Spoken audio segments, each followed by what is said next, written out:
Olá amigos, bem-vindos a mais um vídeo. Estamos perto do jogo mais importante do ano, o jogo da Libertadores contra a Olímpia. Vamos ver as novidades que temos para esse jogo. Inscreva-se no canal e bom vídeo! Libertadores, Mauro César Pereira. Temos aí Olímpia e Flamengo em Assunção. Você está aí direto do Paraguai. Como é que é o clima no Paraguai para esse jogo? Lembrando, o último mata-mata entre Flamengo e Olímpia, no agregado, deu 9-2 Flamengo. Ou seja, o Olímpia deve estar engasgado, a torcida do Olímpia deve estar engasgada. Como é que está o clima no Paraguai, Mauro? E o que esperar para esse jogo de hoje? É para esperar um Flamengo que vai jogar? Ou é para esperar um Flamengo apático que está chateadinho com o treinador? Tem isso. Porque a gente sabe que hoje o clima no Flamengo não é dos melhores. Jogadores insatisfeitos com o Sampaoli. Não fala com o jogador. Sampaoli também não cede muito.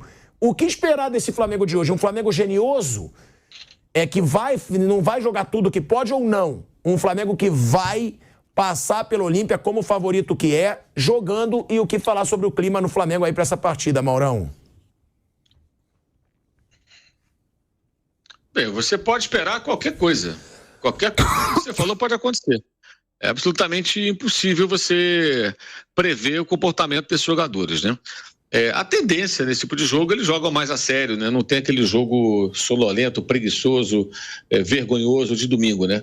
Então, acredito que o time joga de uma outra forma hoje. As diferenças com o São Paulo, nessas horas, em campo, os jogos mais relevantes até ficam, diferenças de alguns jogadores, eventualmente com o técnico, né? Elas ficam de lado, né? O jogo do Grêmio mostra isso, o segundo tempo contra o Palmeiras mostra isso, parte do jogo contra o Atlético Mineiro, os confrontos com o Fluminense, eliminando o Fluminense da Copa do Brasil também, o recente Fla-Flu 0-0 também, o primeiro tempo o Flamengo foi bom, o segundo o time deu uma pregada, né? Estava bem mais desgastado do que o adversário. Então tem momentos aí que o time joga e compete. Eu acho que hoje vai ser assim, acho, mas não põe a mão no fogo por nada. Aqui o clima é de um certo otimismo, assim, confiança. Otimismo não, confiança. A torcida do Olímpia tem fé na possibilidade, acredita que o Olímpia possa vencer o Flamengo por qualquer placar, para levar para os pênaltis pelo menos, né? Eles estão confiantes. Esgotaram os ingressos, recorde de renda no país. Então há uma grande mobilização dos paraguaios, menos torcedores do Cerro, claro que são os rivais, em torno do Olímpia, para que o Olímpia consiga fazer aí uma grande história derrotando o elenco mais caro do continente, o atual campeão, né? E imagino que o Olímpia não vai mudar muito seu comportamento, vai ser um pouco mais agressivo pelas circunstâncias, joga em casa, a torcida a favor, está no seu habitat, mas vai ter os cuidados defensivos parecidos com o que teve no Maracanã, com certeza, não vai querer se expor para tomar logo um gol.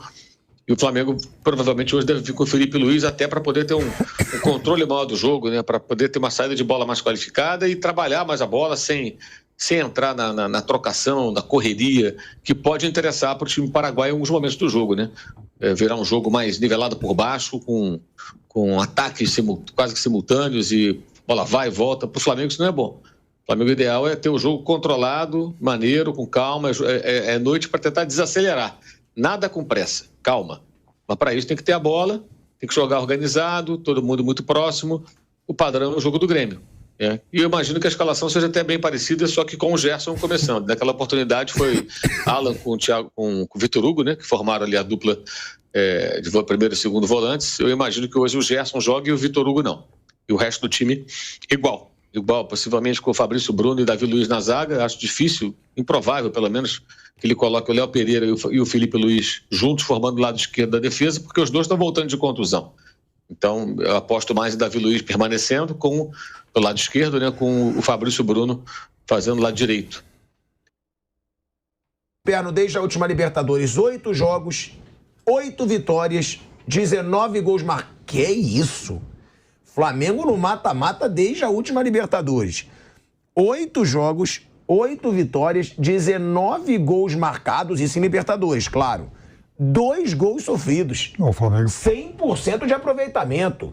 Ou seja, agora então eu tô confiante. Agora... 100%. 8 jogos, 8 vitórias, 19 gols marcados e 2 sofridos, Piper. A campanha ano passado foi espetacular, foi a melhor da história.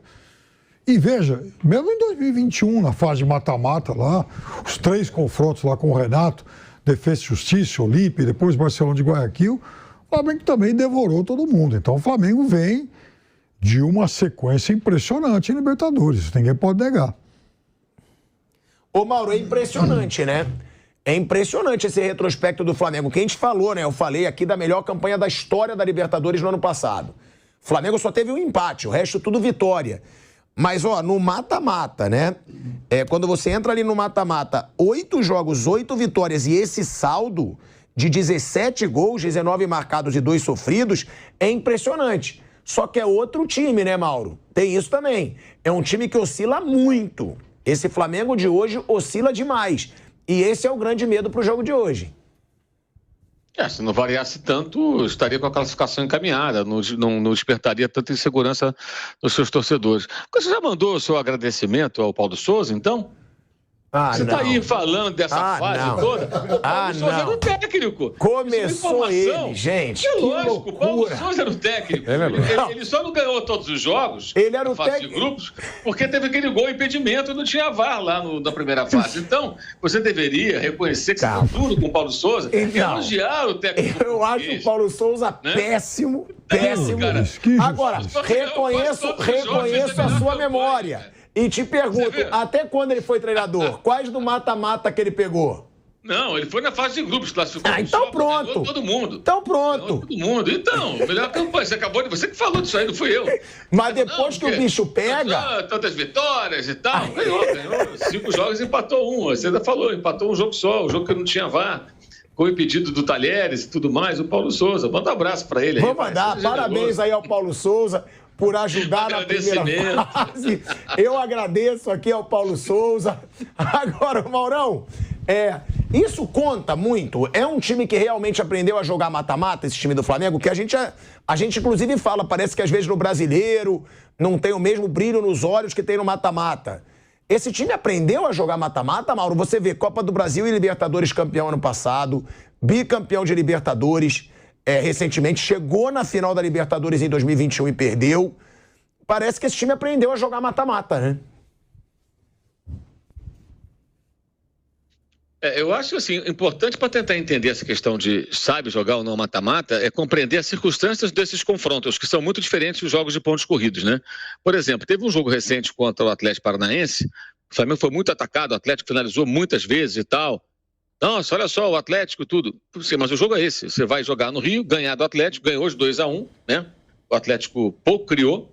E é lógico que no jogo de volta o Atlético vai amassar qualquer adversário. Ele vai para cima, ele vai precisando virar, tinha que fazer 2 gols, e vai criar. Muitos chutes de fora da área, é verdade, mas algumas chances claras foram criadas. Vários sustos o Flamengo tomou, mas não tomou gol. Então, assim, só saber suportar também faz parte disso. Você vai ter jogos em que você vai ser incomodado pelo adversário, você vai passar perrengue. Ainda mais numa situação dessa. Porque no mata-mata, o time está jogando tudo ali, é a sobrevivência. Então o empenho é muito maior. A luta para marcar o gol ela acaba sendo muito maior. O adversário, no caso do Flamengo, era o Atlético, então claro que ele ia pressionar muito. É evidente, o Flamengo suportou bem. Fez um gol de sorte, depois fez o segundo e matou. Já teve um gol anulado, aquela polêmica toda lá do impedimento do Gabriel. Então, assim, e acho que isso é saber jogar mata-mata, é saber lidar, mesmo em noites que você não faz um grande jogo, né? Você conseguir competir. Coisa que domingo não fizeram em Cuiabá. Não competiu. Aquilo ali não é competir. Aquilo ali é uma piada. Aquilo ali é uma postura vergonhosa.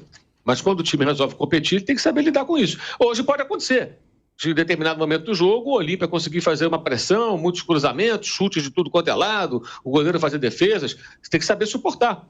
É como o piloto de avião que tem que saber como passa por dentro da turbulência. Um dia ele vai se deparar com ela, ele tem que saber como é que ele vai conduzir a aeronave para sair da turbulência. No meio do jogo pode acontecer. Durante o jogo você pode passar por uma forte turbulência, mas tem que chegar inteiro ao seu destino. Acho que é bem por aí. Saber jogar mata-mata tem isso também, mas não é jogar sempre assim, né? É saber impor também dentro de casa a sua qualidade, fora de casa, quando o jogo oferecer condições, ter imposição técnica, e nós vimos contra o Grêmio, por exemplo.